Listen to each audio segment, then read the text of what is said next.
তোমালোক এই ভিডিওটা আলোচনা কৰিম সেকেন্ড ইয়াৰৰ স্টাডি ৰুটিনক লৈ। তোমালোক বেছি দেৰি নকৰি ভিডিওটো আৰম্ভ কৰি আছো। তোমালোকৰ সকলোৰে এটাই প্ৰশ্ন যে আমালোক স্টাডি ৰুটিনটো কেনেকৈ বনাম, আমালোক স্টাডি কেনেকৈ কৰিম, আমালোকৰ সেকেন্ড ইয়াৰত প্ৰিপাৰেচন কেনেকৈ কৰিম, কেনেকৈ কৰিলে বেষ্ট ৰিজাল্ট হ'ব। তো মই সমূহ ছাত্ৰ ছাত্ৰীক এটা কথাই ক'ব বিচাৰিম, সকলোৰে পঢ়াৰ ধৰণটো একে নহয়। কোনোবাই হয়তো ৰাতিপুৱা পঢ়িব ভাল পায়, আকৌ কোনোবাই হয়তো একেবাৰে ৰাতি জাগি পঢ়িব ভাল পায়, আৰু কোনোবাই হয়তো একেবাৰে দুপৰীয়া সময়ত পঢ়িব ভাল পায়, আৰু কোনোবাই হয়তো পঢ়িবই ভাল নাপায়, আৰু কোনোবাই হয়তো সকলো সময়তে পঢ়িয়ে থাকিব ভাল পায়।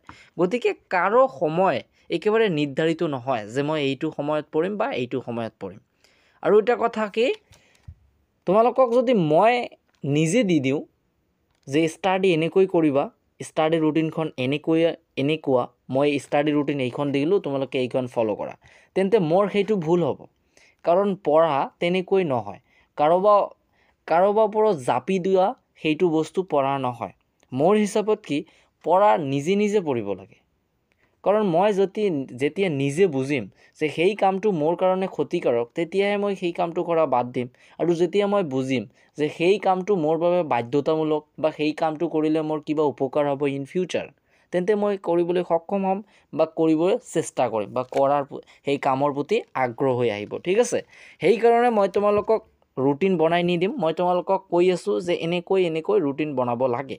ঠিক আছে, আৰু সমূহ ছাত্ৰ ছাত্ৰী ৰুটিন বনাত তোমালোকে এটা ভুল কৰা, সেইটো হ'ল কি, ৰুটিনত টাইম দি দিয়া। টাইম ধৰি লোৱা যে সকাল বা ৰাতিপুৱা 6টাৰ পৰা 8টালৈ মই এইটো ছাবজেক্ট পঢ়িম, 9টাৰ পৰা সেইটো ছাবজেক্ট পঢ়িম। তোমালোকে এই টাইমটো উল্লেখ নকৰিবা। টাইমটো উল্লেখ কৰাৰ ফলত ক্ষতি তোমালোকৰ হয় কি, এতিয়া ধৰি লোৱা বাই মিষ্টেক কোনোবা এদিন 6টাৰ পৰা 7টা তোমালোকে কিবা এটা কামত বিজি থাকিলা, একেবাৰে গুৰুত্বপূৰ্ণ কাম, সেইকাৰণে বিজি থাকিলা। গতিকে বিজি থকাৰ পিছত তোমালোকৰ কিন্তু 6টাৰ পৰা 7টা অলৰেডি টাইমটো চলি গ'ল, সেই ছাবজেক্টটো আৰু পঢ়াই নহ'ব। কাৰণ তোমালোকে কি কৰিছা, 6টাৰ পৰা 7টা এইটো ছাবজেক্ট দিছা, আৰু 7টাৰ পৰা 8টা আৰু এটা বেলেগ ছাবজেক্ট দিছা। সেইকাৰণে তোমালোকৰ টাইম উল্লেখ কৰিব নালাগে। টাইম উল্লেখ কৰাৰ ফলত বহুত সময়ত তোমালোকে অসুবিধাত পৰিবা যে কোনটো ছাবজেক্ট পঢ়িম, এতিয়াতো মোৰ ৰুটিনত সেইটো আহিছে। গতিকে এই কথাটোৰ ফলত আন এটা ছাবজেক্ট কিন্তু গ'ল।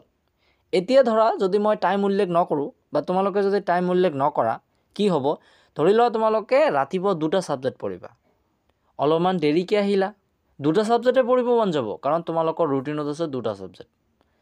এতিয়া যদি কোনোবাই আগত আহে বা ৰুটিনৰ আগত আহিল, টাইম কিন্তু উল্লেখ কৰা নাই, টাইম উল্লেখ নকৰাৰ ফলত এইবোৰ তোমালোকৰ সুবিধা হ'ব পাৰে, আৰু যদি টাইম উল্লেখ কৰা তোমালোকৰ সেইবোৰ অসুবিধা আহিব। ঠিক আছে, সেইকাৰণে টাইম উল্লেখ নকৰিবা। আৰু কি কৰিবা, অলপমান ৰাতিপুৱাও অলপমান বেছি পঢ়িব চেষ্টা কৰিবা, আৰু একেবাৰে ৰাতি একেবাৰে 1টা 2টা এনেকৈ পঢ়াৰ প্ৰয়োজন নাই। একেবাৰে ভাল মনোভাৱ দি 3 ঘণ্টা পঢ়িবা, ৰাতি 3 ঘণ্টা পঢ়িলে বহুত সুবিধা হ'ব। ঠিক আছে, আৰু এটা ছাবজেক্ট 2 ঘণ্টাকৈ পঢ়িব চেষ্টা কৰিবা। ৰাতিপুৱা 4 ঘণ্টা, তোমালোকে দুপৰীয়াত সময় নাপাবা, কাৰণ তোমালোকৰ টিউশ্যন থাকিব। সেইকাৰণে ৰাতিপুৱা 5টা বা 4টা মানত উঠিবা, 4টা মানত উঠি 8টা বা 9টালৈকে পঢ়িবা, 9টালৈকে বা 8:30লৈকে পঢ়িলা, 7টালৈকে পঢ়ি তাৰপিছত স্কুললৈ গ'লা, কাৰণ তোমালোকৰ কেইদিনমান পিছত স্কুল হ'ব, সেইকাৰণে স্কুল কৰিবা। তাৰপিছত আকৌ আহি অলপমান ৰেষ্ট কৰিবা, ৰেষ্ট কৰাৰ পিছত 3টাৰ পৰা 4টা অলপমান নিজস্ব একেবাৰে ফ্ৰী টাইম ল'বা।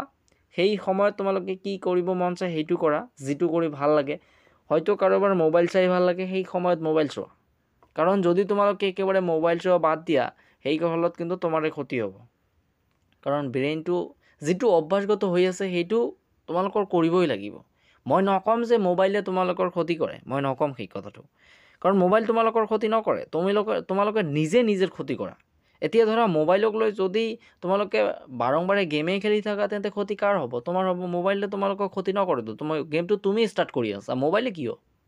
সেইকাৰণে মোবাইলৰ একো দোষ নাই, নিজে কৰা। ঠিক আছে, টাইম উল্লেখ নকৰিবা, আৰু প্ৰতিটো ছাবজেক্ট 2 ঘণ্টা, আৰু সকাল 4 ঘণ্টা, আৰু ৰাতি 4 ঘণ্টা, টোটাল 8 ঘণ্টাৰ পৰা ৰিজাল্ট